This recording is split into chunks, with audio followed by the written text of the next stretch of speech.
So, I want to go through 10 ways in which narcissists manufacture limerence in other people. And this is because narcissists are really good at getting under people's skin, kind of getting into their thoughts, manufacturing that state of limerence. And they do that because they trigger the person's reward system. And they know how to do that quite well. And they create that emotional dependency. But I want to briefly touch on 10 different aspects of that and how they create that connection. And the first is the idealization and the love bombing, which is something you would have heard of, surely. They make the person feel uniquely seen, and the person feels the adoration, the lavish attention, compliments, the intense connection, all the dramatic gestures. And it's that high intensity at the beginning. It's the high intensity that goes with that creates that positive feedback that really floods the person's reward system. And it accelerates the bonding. So that's the first thing. The second thing that you see is the way they mirror the person, and they apply selective empathy, where they mirror your values, they use your words, imitate your mannerisms and gestures, and all of that, together with other subtle tactics, makes you feel deeply understood, especially early on. You get that perceived soulmate feeling,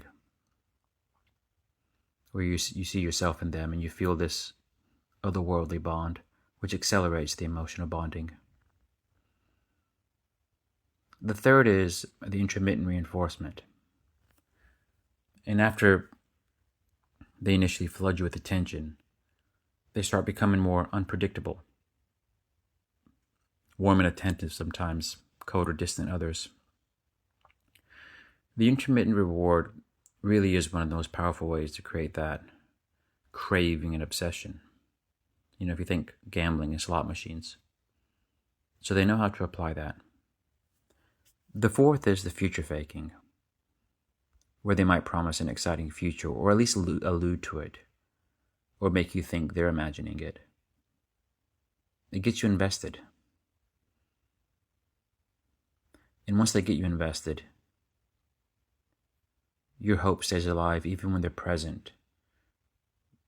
Even when their present behavior, the way they're treating you, doesn't match the promises or the future hopes.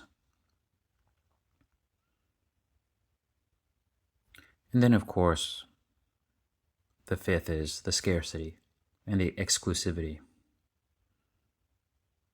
And it goes both ways. They make you feel like you're the only one who gets them. They make you feel like they feel something special towards you. They see something special in you. While at the same time, they withhold their own time and attention, creating scarcity of their own presence. And of course, scarcity increases perceived value and compels you to pursue them. And the sixth is the triangulation and how they create competition.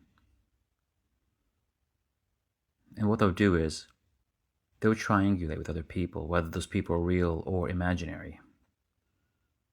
They'll make you feel like you're competing for them, even when there's no one else competing with you. And it just comes up with the way they bring up exes, for example, in conversations, or they make you think that someone else has their attention. And what they're trying to do is they're trying to make you work harder to win back their affection, stirring up all kinds of emotions. And then, of course, they have to undermine your confidence, and they do that slowly. Because narcissists are very good at conditioning you to be in a position that they need you to be in, where they subtly put you down They know how to lower your self-esteem. They know what to say, what to do, how to chip away at you. They know how to gaslight you just enough to question yourself so that you find yourself looking for them, up to them for validation. And the more you need their approval, the stronger that limerent pull is.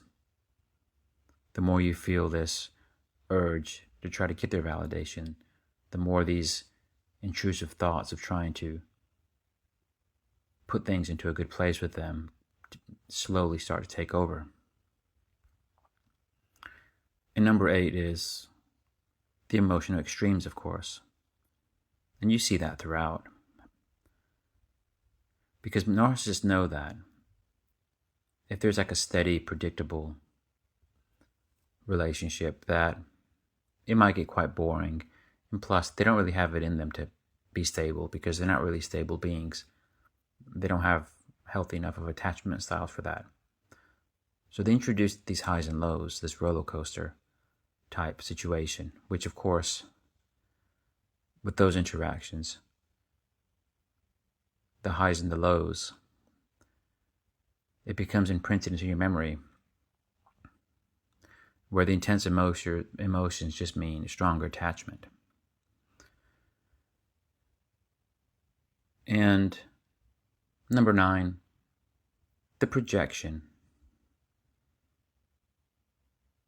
and the way they make themselves the ideal person in your eyes, because they really do present themselves as everything you want. And they work you into the position of their cheerleader, their admirer, their supporter. And they put you in this position where you feel like you want to, or you must take care of them.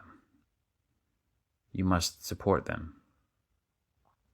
And you look up to them as this ideal person.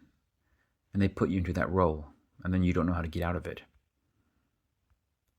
And number 10 is really everything culminates into this, which is the trauma bond.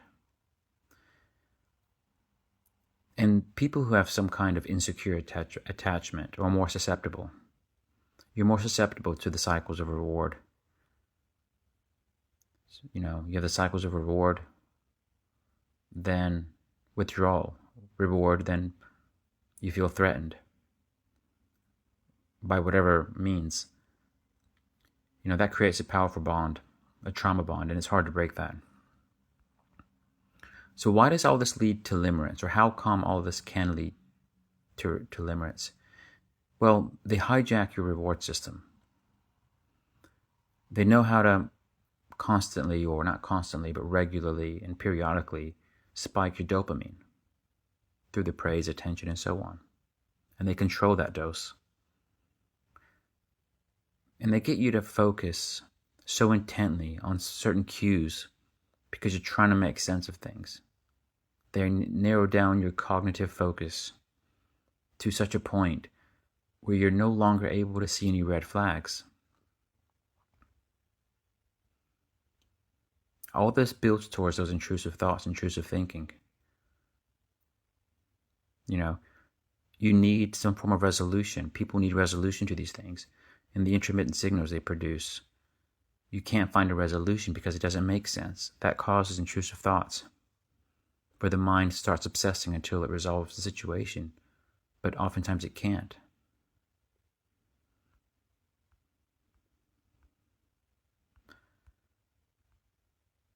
So, limerence, narcissists, they can induce that in people. Limerence does feel like fate, but it can also be engineered through predictable social and psychological tactics, and narcissists apply them well. It's when you recognize that pattern, you can rebuild yourself and those boundaries, that you can start breaking that cycle. So, if you start stepping away when you see the earliest of red flags, then usually there's still time. But if you wait too long to see what's going to happen, you'll usually find yourself in too deep, and then finding the way out is no longer easy.